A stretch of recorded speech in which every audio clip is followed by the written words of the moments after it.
Sa mga insidente ng road rage, makakausap po natin sa linya ng telepono si Dr. Bernadette Arcena, isa pong psychiatrist.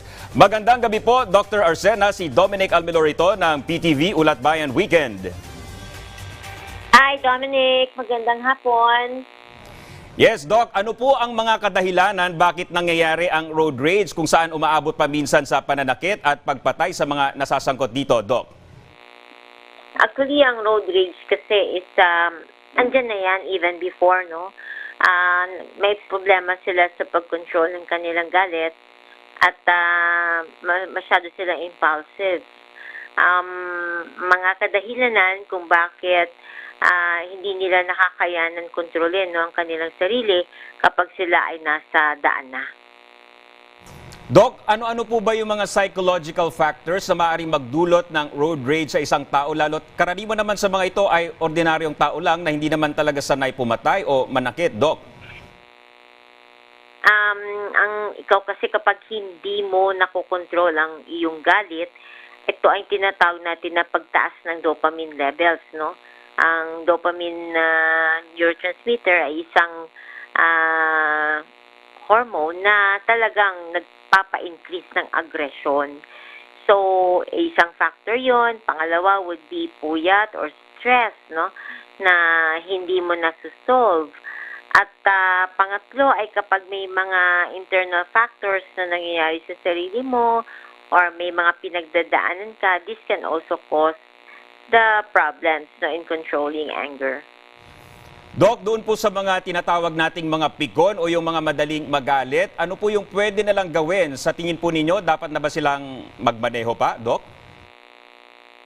Alam mo kasi, pwede naman sila magmaneho eh. Ang problema lang, dapat talaga, bago ka magmaneho, ay psychologically prepared ka, no, na mag-drive.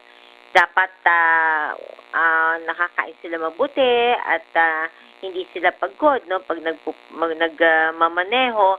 At hindi lang yon, kailangan happy ang disposisyon, no, at hindi nagagalit sa bahay tapos dadalhin sa pagmamaneho. Yun ang hindi tama. Doc, paano po yung paulit-ulit ng nasasangkot sa mga insidente ng road rage o yung pumapatol sa away kalsada? Dapat na po ba silang magpatingin sa doktor para sila ay maagapan at matulungan, Doc? Ang ibig sabihin yan, may problema na talaga, no? Kasi repetitive behaviors of aggression and galit at sama ng loob. Ibig sabihin po nun, hindi nila kaya kontrolin ang kanilang sarili.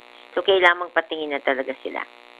Doc, paglabas po natin ng bahay sa araw-araw, ano-ano po yung mga dapat nating gawin para makaiwas at hindi na masangkot sa mga insidente ng road rage, Doc? Unang-una, make sure na ikaw ay at peace with yourself. Pangalawa, importante din na as much as possible ang daan ay hindi battlefield, no?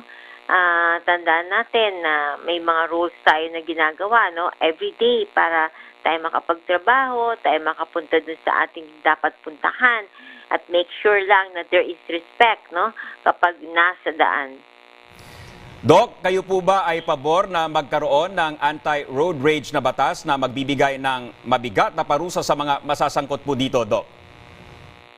Para sa akin siguro importante na hindi yung parusa kundi ang tamang pagtrato sa kanila kasi may dahilan naman kung bakit merong road rage, no? Ang importante siguro ma-identify kung repetitive ang behavior ng isang road rager ay kailangan talaga na mabigyan sila ng lunas at treatment kasi ito ay nagagamot naman. Alright, maraming salamat po, Dr. Bernadette Arcena. Magandang gabi po, Doc. Magandang gabi, Don.